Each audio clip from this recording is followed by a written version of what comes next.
All right, quick nutritional tip for you guys that are cutting or you're at maintenance calories or something like that, and you still want to make progress with your weight training. So there's a couple things you got to keep in mind with weight training. Every session comes with an accumulating level of fatigue, as well as a level of stimulus that it gives you. You get stronger by adapting to that stimulus. You come back a little bit stronger, so on and so forth.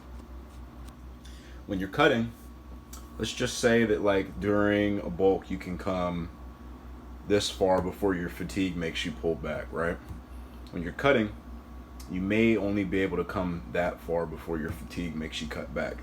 A lot of times when you're cutting, it's not necessarily that you can't gain muscle or strength on a cut. It's just that what you were doing while you were bulking is not going to be conducive to gaining strength and size when you're cutting. And this applies to like natural guys that are cutting from like 20% body fat to something healthy like 12, 13, maybe even as low as 10% depending upon your genetics. None of this will apply if you're trying to get shredded. You're not going to gain muscle at sub 10% body fat. So you're not going to gain muscle if you're 6, 7, 8% body fat and declining. That being said, one thing that you can do, and I'm just using my trail mix snack for example. So this is almonds, cashews, M&Ms, raisins, and these little chocolate pieces. You can use surplus days at the end of your training week after your most stressful sessions. And you can put your surplus day whenever your most stressful session is. Mine typically ends up being my primary bench day and my primary deadlift day. Once a week, every week, I'm going to have consistently a day where I eat. I guess it wouldn't be 600 calories above maintenance. It would be about 200 calories above maintenance because I've got about a 500 calorie deficit at this point.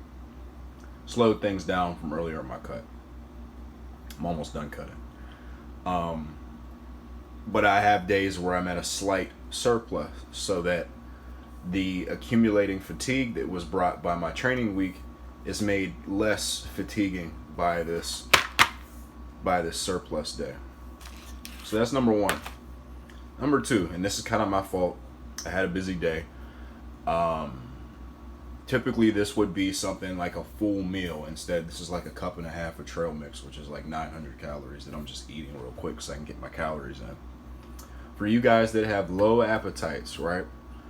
You're a kind of individual where your natural appetite only allows you to eat 1,500 calories or 2,000 calories before you just feel like you're force feeding yourself. Shit like this, early on in your day, like as soon as you wake up, so let's say you wake up at 6 a.m., down you some trail mix, get some cream of wheat. Hold on.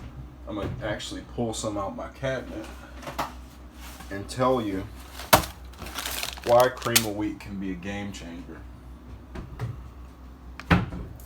Let's look at the nutritional label. Then we're going to pull out some oatmeal and compare them. So you look at what's in the serving for one serving of cream of wheat. You got 170 calories. It's mostly carbs, right? The thing about cream of wheat is that you see this.